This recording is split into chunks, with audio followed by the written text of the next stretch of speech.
Hare Krishna, welcome to daily blog. এটি আমার হাজব্যান্ডের বার্থডে ব্লগ পার্ট 2। বাড়ি আসতে আসতে প্রায় সন্ধ্যা হয়ে যায়। আমি রান্নাঘরে চলে যাই, আর এদিকে সন্ধ্যা আরতির পর ডেকোরেশন করা হচ্ছে। রান্না শেষ করে আমরা একটু রেডি হয়ে নিলাম।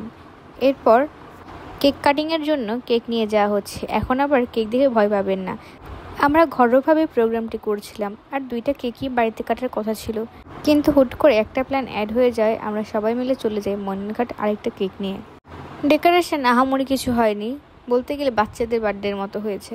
ছাদের উপরে করার চিন্তাভাবনা থাকলেও বাইরে ভালো বৃষ্টি হচ্ছিল। এরপর একে একে নন্দু, নিলয় এবং আমার ফ্যামিলির প্রায় প্রত্যেকেই আমার হাজব্যান্ডের ব্যাপারে কিছু না কিছু বলছিল। হুট করে আমার ভাই আমার ব্যাপারে বলা শুরু করে, তারপর একে একে সবাই সেটাতে জয়েন করে। এরপর একে একে মা, সবিতা, আমার বৌদি এবং লাস্টে আমাকে দেওয়া হয় কিছু বলার জন্য। আসলে তার ব্যাপারে বলে তো আর শেষ করা যাবে না। আমি যতটুকু পেরেছি তার ব্যাপারে বলার চেষ্টা করেছি। আপনারা সবাই ভাবতেই পারে জন্মদিনে আবার এই ধরনের প্রোগ্রাম কেন, কারণটা না হয় পরে একদিন বলবো। এরপর কীর্তন করা শুরু হয় আর বার্থডে কেক কাটা শুরু হয়। প্রভু তার শ্যালকদের সাথে নিয়ে কেক কাটা শুরু করে দেয়, আর এদিকে আমি ভিডিও করতে থাকি। আর এদিকে আবার সংকর্ষণ কোন দিক দিয়ে আসবে সেটা বুঝতে পারছিল না।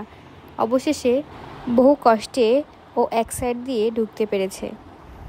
কেক কাটিং পর্ব শেষ হওয়ার সাথে সাথে শুরু হয় আশীর্বাদ পর্ব। সবাই তাকে আশীর্বাদ দিয়ে গিফট করছে, আর সে সবাইকে প্রণাম করে যাচ্ছে। এদিকে প্রখর তার জিজুকে এত বেশি ভালোবাসে, তার জমানো টাকা দিয়ে সে গিফট করে ফেলেছে, তাও আবার আমাদের না জানিয়ে। ভাবা যায়। ইনি হচ্ছেন আমাদের দিদা। দিদা তার নাতিন জামাইকে মন প্রাণ ভরে আশীর্বাদ করছে। আশীর্বাদ করার পরে আবার গিফটও দেয়। খুবই ঘরোয়াভাবে এই অনুষ্ঠানটি করা হয়েছে। আমরাই এই অনুষ্ঠানে ছিলাম।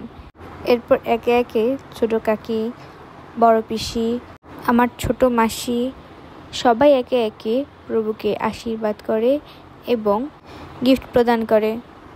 সবাই বেশ আনন্দিত ছিল এই অনুষ্ঠানে।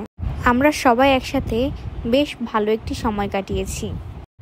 যদিও আরেকটু অন্যভাবে করার প্ল্যান ছিল, তবুও সেদিন আনন্দের কমতি ছিল না। সেই সাথে আমার বান্ধবী লক্ষ্মী এবং তার হাজবেন্ড ছিল।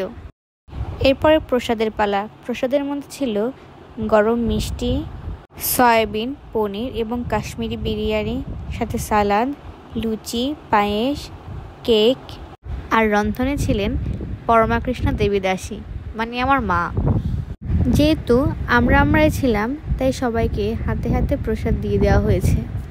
আর এই যে আমাদের শঙ্কর্ষণ বাবু প্রসাদ পাচ্ছে, আর এই তো বাকিরাও প্রসাদ পাচ্ছে। প্রসাদ পাওয়ার মাধ্যমে এই ঘরোয়া প্রোগ্রামের সমাপ্তি ঘটে। কেমন লাগলো ভিডিওটি কমেন্ট করে জানাবেন। হরে কৃষ্ণ।